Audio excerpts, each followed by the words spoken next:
I started a $10,000 live account 1 month ago, and right now we're up 5%. As you can see right there, $500 on a $10,000 account. And as you can see, this is purely a live account by IG. And just for a moment, I just want to share with you guys my losses. Have you guys seen a trading guru flexing his losses, bro? Hehe. And also, this is my FX book results to verify to you guys that this is in fact a live trading account with IG markets right here, as you can see. And yep, up about 5%. And by the way, this is what your account balance should look like. It should be like a very steady uptrend, like higher highs and higher lows. Not one where it's like going up and then next thing you know, it's crashing down. That's when you know you are trading wrongly. So in this Uncut Trading episode, I want to explain to you guys the trades that I have taken so far, my wins, and most importantly, my losses and my mistakes, and also share with you guys my new market mechanics trading strategy. I'll be honest, January wasn't our best month. We actually ended the month losing about 1%, and the only reason why we only lose 1%, even though we lost like 1, 2, 3, 4, 5 trades, it's because we had this huge win of 9% right here. So when you actually go look at how trading gurus trade, right, you shouldn't be caring about how much money they make. You should be caring about how they manage their risk. Like, there is literally no point in making $10,000 if you are risking $10,000 on that trade, right? It's a 1:1 risk to reward ratio. And January wasn't that good for me, most likely because I took the last few months of 2023 off. So January was acting as somewhat like a warm-up for me. Before we go through this win right here, I want to first talk about this win that we had in February right here, up about 7% on this trade using my new market mechanics trading strategy. And let's just go to the charts. So let's just go back in time, back to that date where I took that trade, which is around the 1st of February. And I'll just walk you guys through my thought process on this particular trade. So the main reason why I entered for this trade is because like I determined that there was a very strong demand zone right here, not supply by the way, it should be demand, just change it to demand right here. There was a very strong demand zone at this area. I knew for a fact that there's gonna be buyers waiting at this area to, you know, push the price up, because look at this right here, right? This last time price was this low, it did this huge bullish move. So I went down to like the smaller time frame, the 50-minute time frame, and what I was waiting for here is some sort of market shift, some sort of direction change where it goes from this downtrend and this bearish order flow to becoming a bullish order flow right here, right? Which give us a signal that, you know what, this little downtrend is over and right now price is going to reverse to becoming an uptrend. And I got that when price break through this market structure right here. So somewhere right around here, this is what I like to call the market shift right there. And there was also a liquidity grab right here, which price pierced past through the demand area and grabbed all the liquidity by stopping out of the retail traders who entered for buy positions right here and placed their stop loss right there. You know what? Yep, this is what a liquidity grab is, by the way, if you guys are not aware of that. Basically, all the retail traders, most likely they will enter for a buy immediately when price has reached this demand zone right here. And then they'll place their stop loss below the demand zone. What smart money does is that they'll purposely push the price down, stop out all the retail traders right here and grab liquidity. Because you must understand, the thing about the market is that it requires liquidity to move, right? And that is what exactly what smart money did. They grabbed liquidity right here. So over here we had a beautiful liquidity grab right here. And if you're a retail trader still trading like a newbie, you have got stopped out right here, lose a lot of money just so that I can make money. Anyways, so we got a market shift right here. The moment I got a market shift right here, I also saw that there was an area where I could potentially enter for the trade, which is somewhere right around here. I think I entered somewhere right around here where price created this bullish momentum right here. You can see this just confirmed to us that this downtrend, right, this little bearish order flow that we had earlier, it is ending, or rather it has ended, right? Right now the bulls are about to take over. So I immediately entered for a buy position right there. As you can see, very, very simple. Enter for a buy right there. And my take profit was probably up at this order block area. Before I explain about my take profit, let me explain about my stop loss. Generally, before you enter for the trade, you should be thinking about how you can protect your downside. And you should always have a stop loss because you want to have like some sort of safety net, right? And you should place your stop loss at a price where it will invalidate the setup if it does not go as planned. So in this case, I knew that, okay, in order for this downtrend to continue, this bearish order flow to continue, and in order for my buy position to be invalid, price has to come crashing down and actually respect this lower high that we have earlier and just continue creating your lower lows and lower highs. That is why I decided to place my stop loss below the last higher low. So over here, once again, let me just share with you guys. Price went from creating lower highs and lower lows to creating a higher high and a higher low. So this is the last higher low right here, giving me the ability to place my stop loss below this last higher low. And as for my take profit, I place it right above here because if you generally look at structural, you will see that the last time price broke structural and broke the last lower low, it was at this particular area right here, right? Price was creating lower highs and lower lows in your downtrend. And when price break through this area here, this was the break of structural. This was the continuation of a downtrend. So right now, we are expecting price to come back up to this area here to retest it. So that's the first place price will go to. The second place price will go to is most likely this order block that we have right here. So if you go up to the 4-hour time frame, you'll probably see that this is a huge inefficiency, right? There was a lot of sellers pushing the price down, and you can identify there's actually a gap from this candlestick close, this low point to this candlestick low point. So you can see right here there is a gap, and this gives us your inefficiency, right? And price have to come back to that inefficiency somehow. So over there was an order block, so I just marked up the candle before the inefficiency, giving us the order block. So let's go back to a 15-minute time frame, and you can see that is pretty much why I entered for the trade right there. I just saw some sort of like change in market structure, which is why I called market shift. You need to start getting used to these new terms that I'm going to start throwing out, even though it sounds super like cool. I think that's the main reason why I call it that way. It sounds cool, but you need to start getting used to this, all right? But basically, that is a market shift, right? So we entered for a buy right there, and we actually scale in for another buy position somewhere right around here where price actually give me like some sort of continuation, right? You can see price actually come back down here, right? Fill up this inefficiency again. It's so goddamn hard to pronounce these words. And then push up again. So this is where I got another entry, right? Because I know that price is about to create another higher highs. So I entered for another buy position right here. And you can see the first trade was a 1:2 risk to reward ratio. And the second trade, it was not the best risk to reward ratio, but to me, it is okay because this is a scale in trade, right? This is the trade where I am actually adding a position that is on top of my current position. So I knew what I was getting in for. And yep, so that was pretty much how this trade play out. You can see slowly, you can see price actually come back down here and look at where price went to. When price formed this long ass wick, right? Observe, right? Because you must understand the algorithm of the market, it doesn't just move up and down randomly. It moved to the places where there is some sort of liquidity. So this was an inefficiency. There was a lot of liquidity at this area here, right?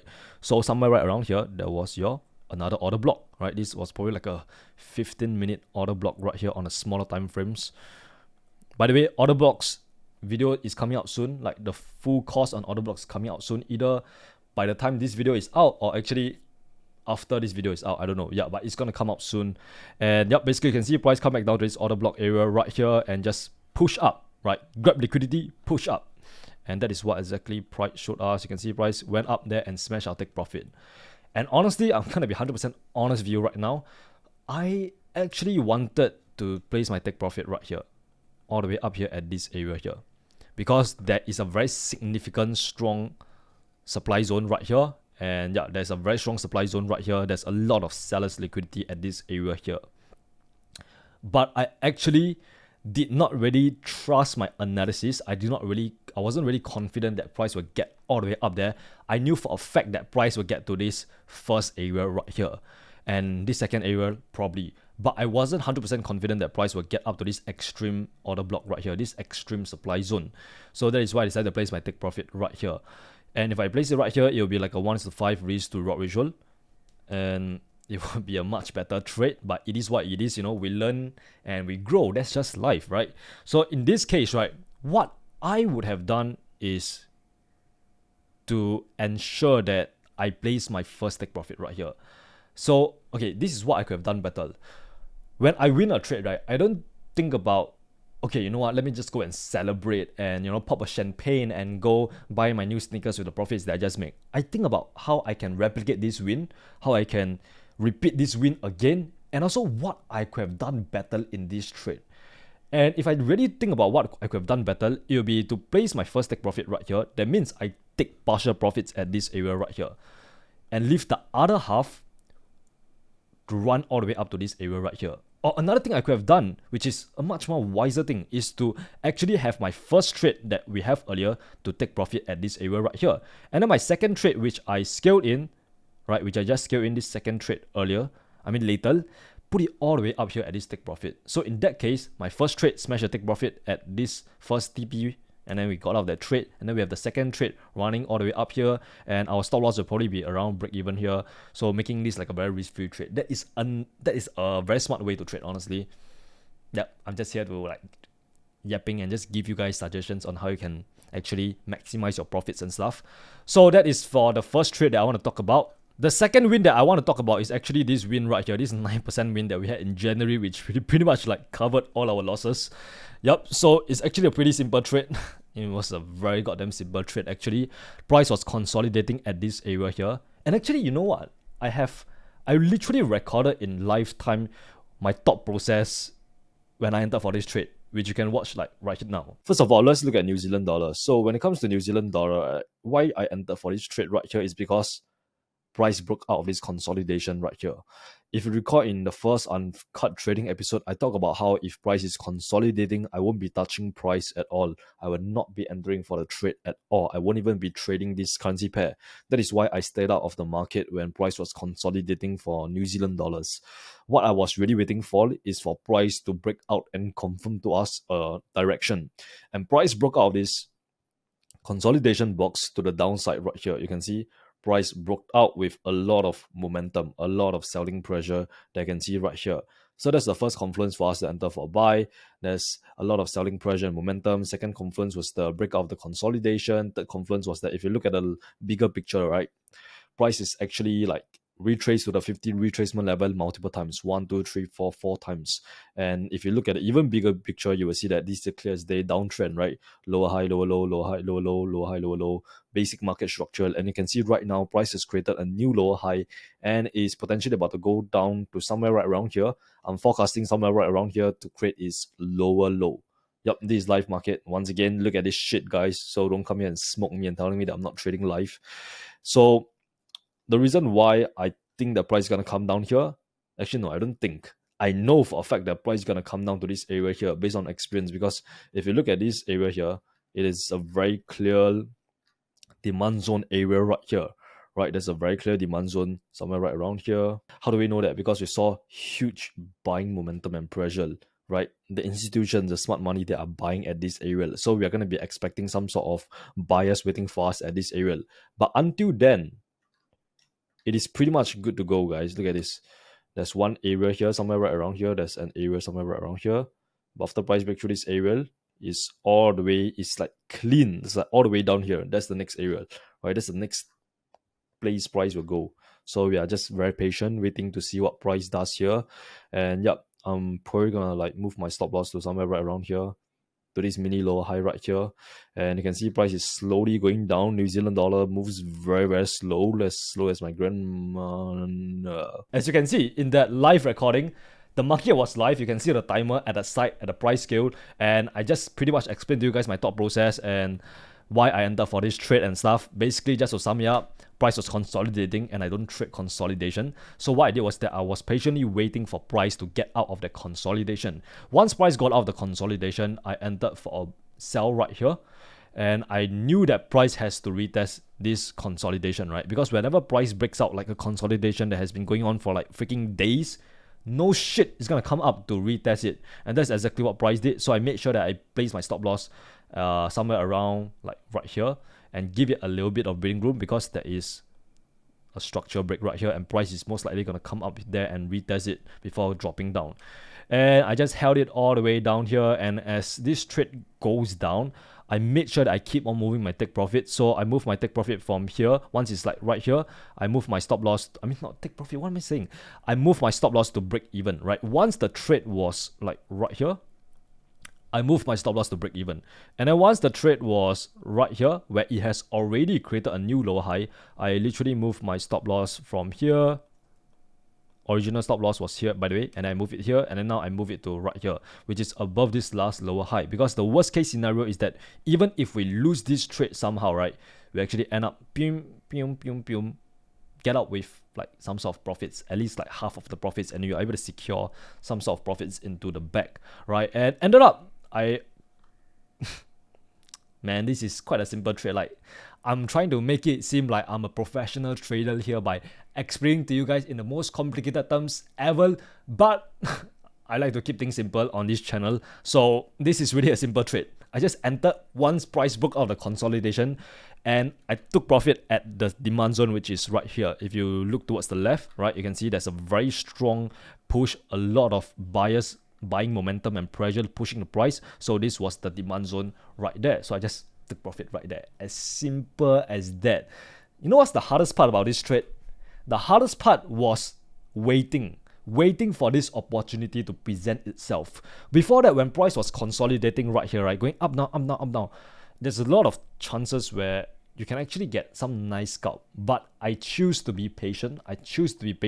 And I knew for a fact that price will break out this consolidation. And when price does, it's going to create a huge move.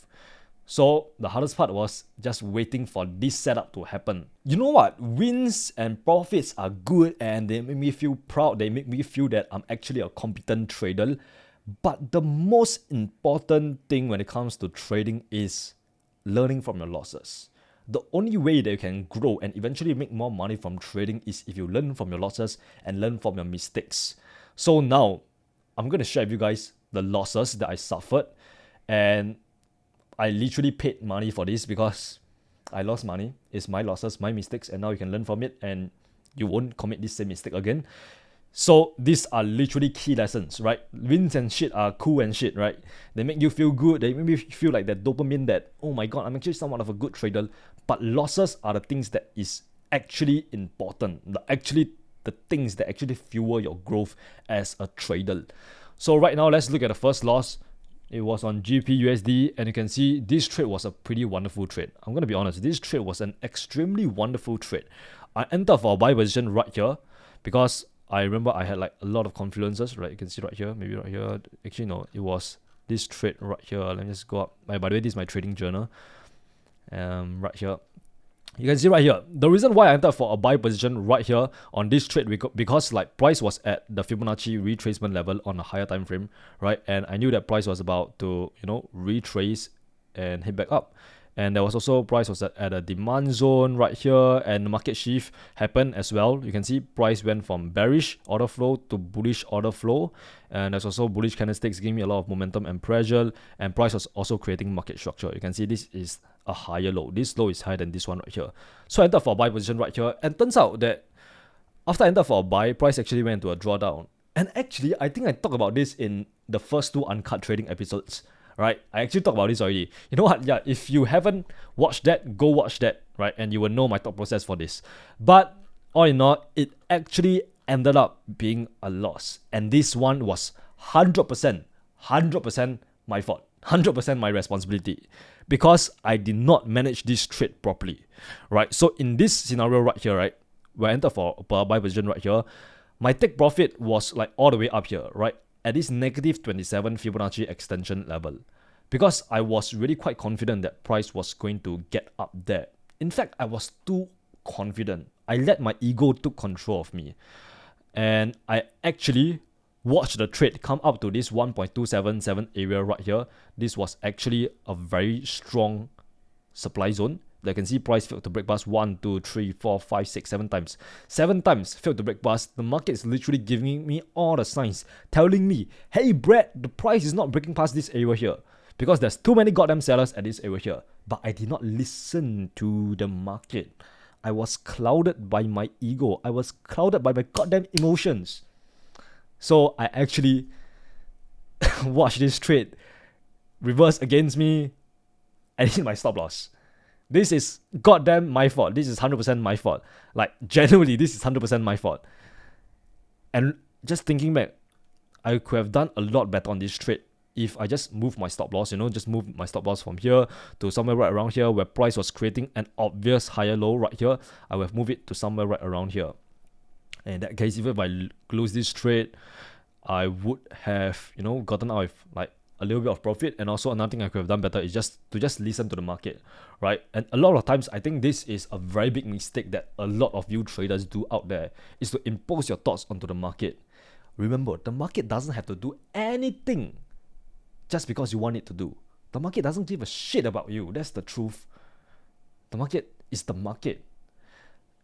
And the only thing you can do is to adapt and listen to what the market is trying to tell you. So in this case, I could have taken profit at this 1.277 area because I knew for a fact that price was not able to break past this area right here. And you know what's the worst mistake about this trade?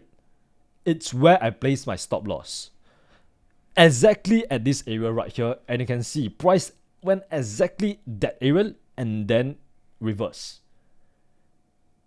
And I watched that happen and I laughed. I literally laughed when I saw this because I knew that would happen. Like, I knew for a fact that price will come back down here to this demand zone, create some sort of liquidity sweep and go up. I knew for a fact that that happened, but I was too late. So in this case, right, there's really a lot of things I could have done a lot better on this trade. And the reason why I'm actually showing you guys my losses and my mistakes is because I want to just share with you guys that I'm not perfect. I don't claim to be like the best trader in the world. I'm probably just one step above you, and I'm a continuous lifelong learner who is a student of the markets, and I'm always learning new things about myself through the way that I trade.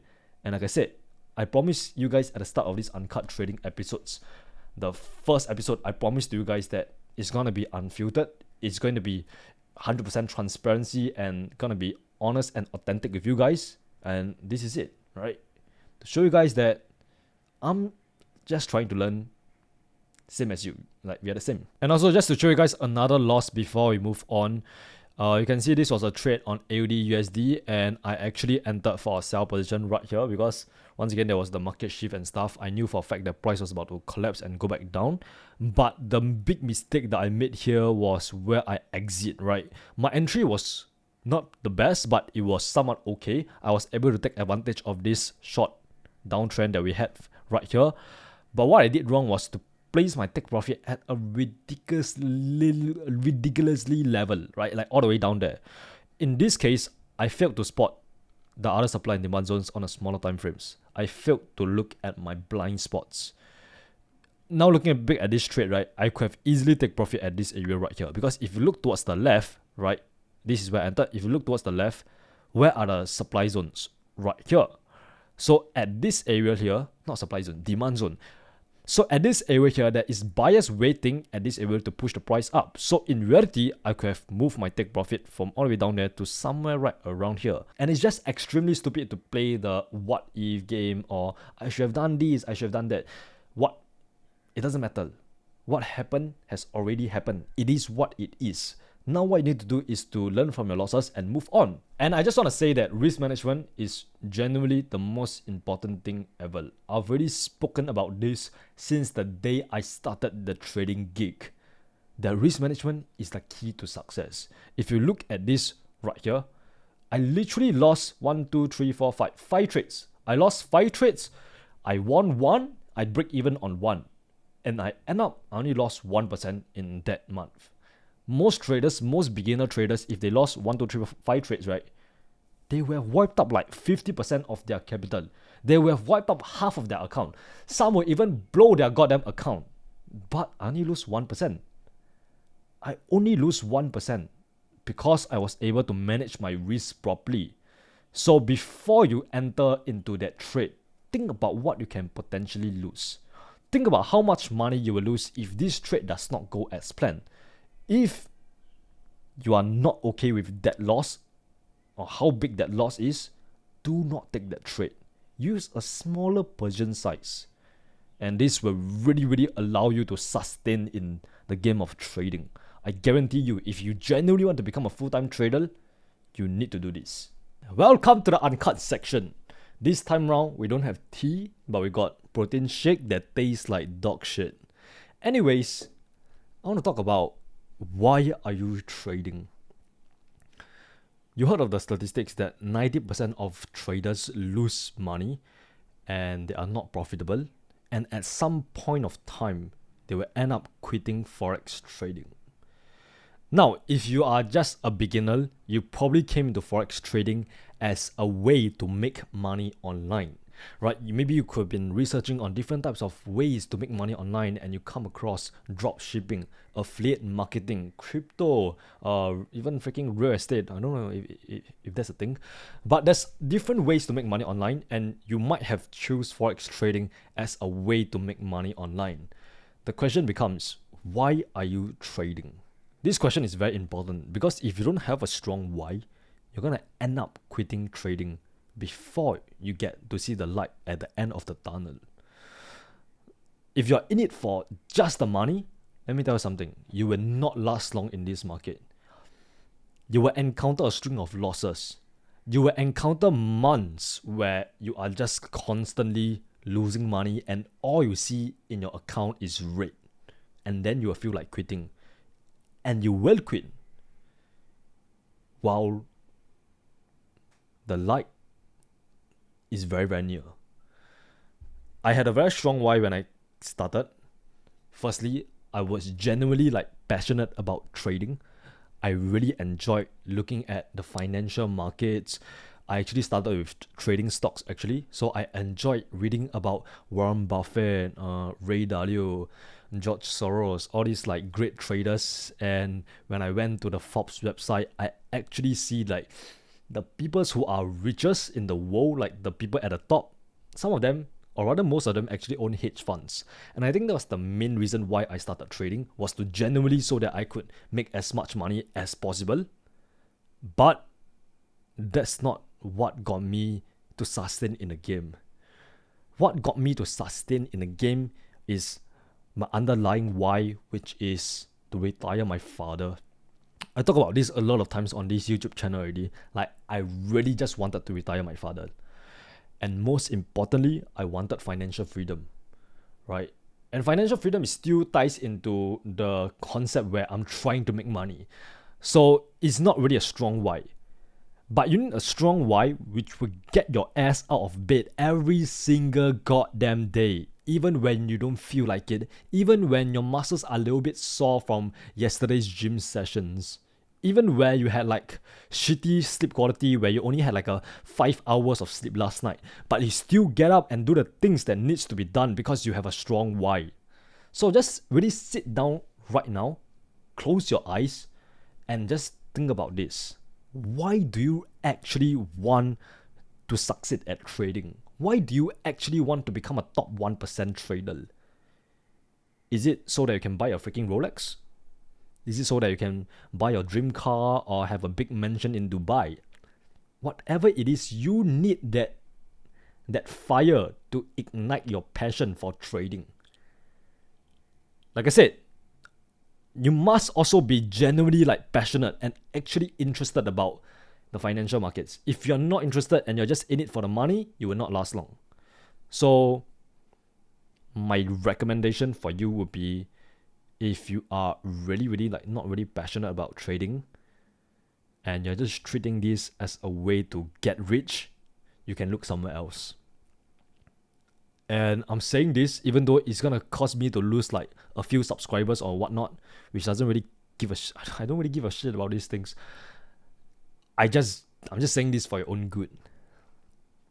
That is my honest opinion.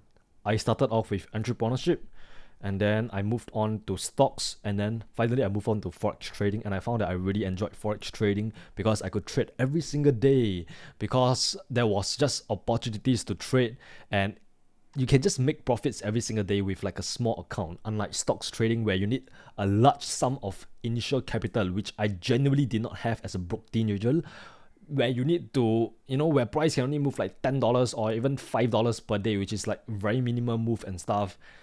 And I just found a lot more opportunities in Forex trading.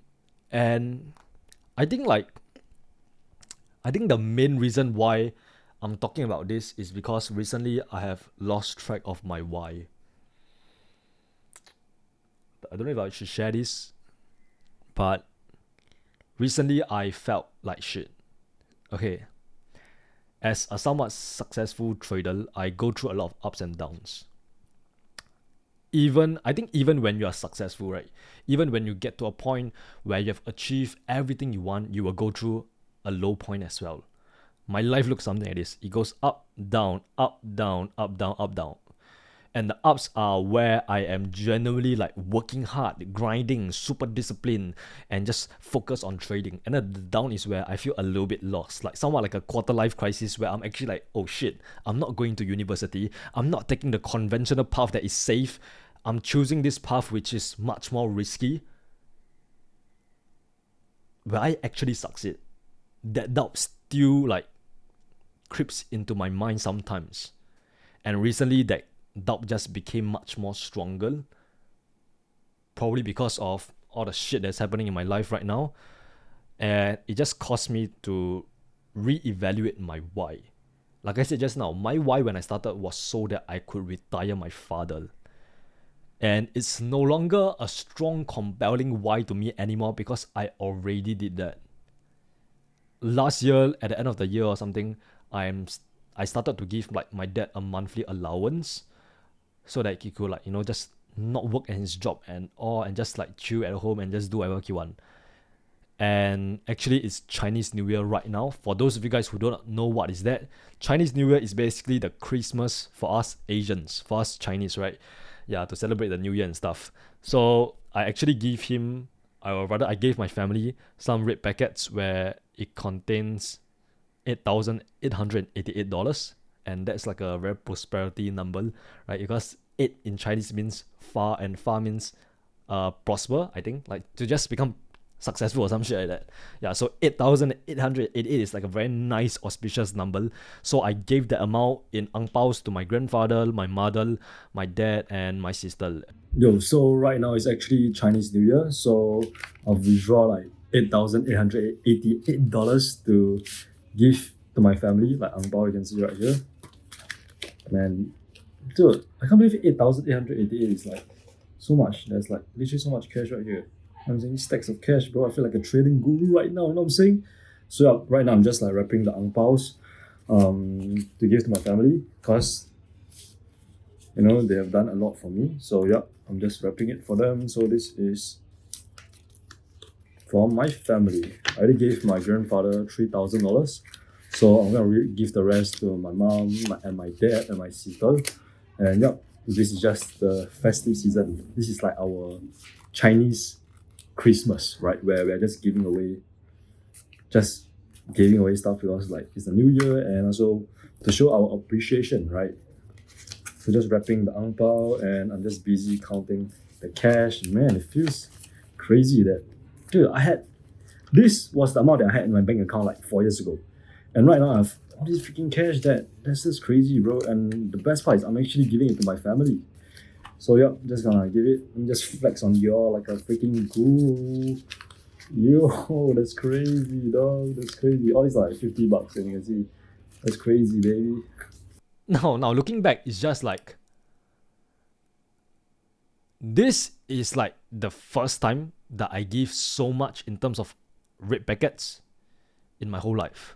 Last year, I gave red packets to my mom, and my dad and my sister as well, but it was probably only like $1,000 and stuff. But this time, I decided to like double, even triple that amount and stuff. And it just, yeah, money just amplifies who you are as a person, honestly. But back to my why, right? So yeah, I just got a little bit lost in terms of why am I actually trading? Why do I actually want to become successful at trading now that I've already fulfilled my goal of retiring my father? And I started to actually sleep in a little bit later. I started to, skip the gym. I started to eat the shitty, unhealthy food a little bit because I genuinely thought that I could, take the foot off the pedal now that I have achieved my goal of making $1 million. I thought I could do all that. But let me tell you something. once you start getting comfortable, that will lead to your downfall. I talk about this a lot of times. Once you start getting complacent, it will lead to your downfall. So I had to get out of that rut. And I had to come up with like a new why. And my new why was actually to retire my mother. So I already retired my father, right? And my mother is still not retired. And my mother is like 10 years younger than my father. And I just wanted to, it just chanced upon to me, or rather dawned onto me the fact that, wow, I have not retired my mother yet. And the truth is, my mother is actually working harder than my father. My mother is actually working, or rather, she has her own clothing shop where she's working from the morning till night until like 10 p.m. and she has been doing that like consistently for like 5 years. I think she's been doing that for 5 years consistently, every single day, day in, day out. She shows up every single day, even though she wants to be like a feminine housewife who just stays at home, but she chooses to take up the masculine role in the family because she earns more than my dad, and she knows that someone has to put the food on the table, someone has to provide a better life for us, and she chooses to do it. Now, like, yeah,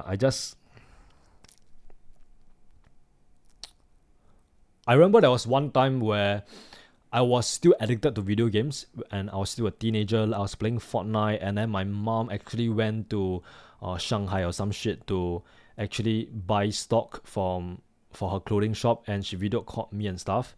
And I really like didn't give a shit about study at that point of time, so I was just like constantly addicted to video games and watching, the content that you shouldn't be watching, and just eating junk food and shit. And I remember she video called me and she asked me, why are you not studying? Why? She was just like constantly scolding me.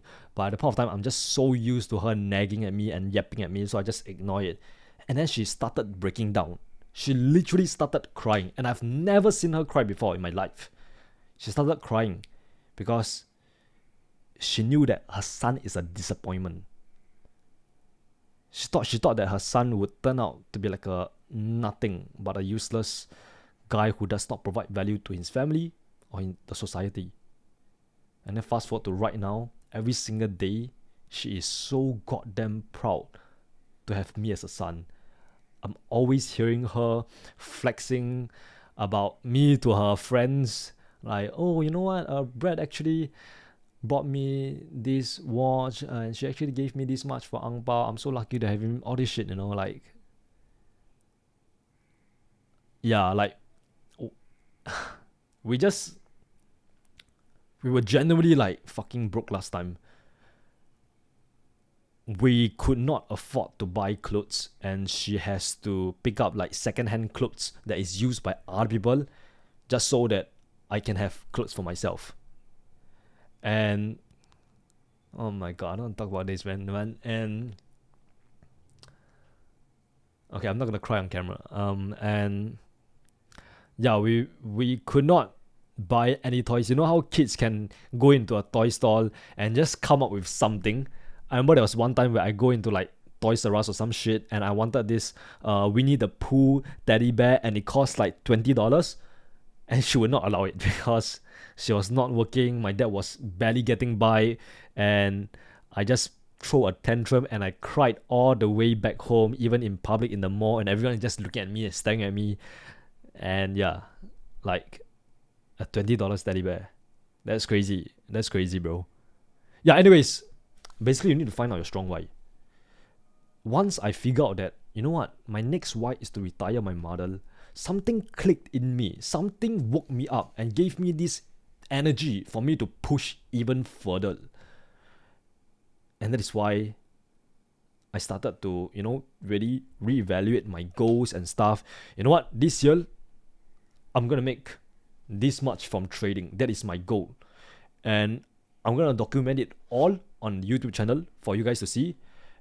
Like what I've done so far. Like if you genuinely just sort my videos by the oldest on my YouTube channel, and you will see that I have been documenting my whole trading journey for you guys to see, for the public, since day one. Maybe not day one. Since like 2022, a few years ago. when I started this YouTube channel, I have literally been documenting my trading journey. So I dare you to go and venture and study how I trade since the day I started. You can literally get into a mind of a 6-figure trader by literally watching my older videos. You will see sometimes I fucking lost this much money, I made this much money, and I actually it's all live account. I don't really like to show demo profits. There's no point of me actually flexing demo profits. I can just easily whip up the MetaTrader 4, press a buy position, have like 10k, 20k, and just show you guys, hey, look, there's 10k, 20k here in profits. What the hell is the point of that? I don't value that shit. I don't think that profits is essential. There's no point of me sharing with you profits. There's no point. Alright, so yeah, just go study me. If you want to be like me, you need to learn how to think like me and work like me. And I work my ass off every single day, brick by brick. I built this whole trading gig brand since 2022. And no, actually since 2021. It's been 3 years now. And some of you guys are still looking at me thinking that I'm some overnight success which blew up on YouTube. And some of you guys even think that I'm a YouTuber, not a trader. And that's the most funniest shit I've ever heard in my life. Because if you actually bother to go research about me, you will know that I've been documenting my trading journey since 2021. I've literally documented all. So am I really just a YouTuber? Just because I have 690,000 subscribers on YouTube does not mean that I am just a YouTuber and not an actual trader. The main reason why I blew up on YouTube in the first place is because of my honesty, my authenticity, and my ability to simplify trading to a way that even a 5-year-old can understand. That is the main reason why I blew up. I did not blow up because, I was extremely good at the thumbnails, the YouTube titles, and the editing and all that shit. All that shit was just like additional thing. But the main thing on why I blew up in the first place is because of my personality and who I am as a person. So I challenge you to find your strong why that will get you out of the bed every single morning. And just think about that why every single goddamn day. If you can do that, you will become a successful at trading. You will be able to overcome the obstacles, the trials that God will send to test you. You will be able to keep going when you have blown your 10th account and lose a shit ton of money. I challenge you to find your why. As always, remember. God damn it. As always, remember, you're just one trade away. Mwah.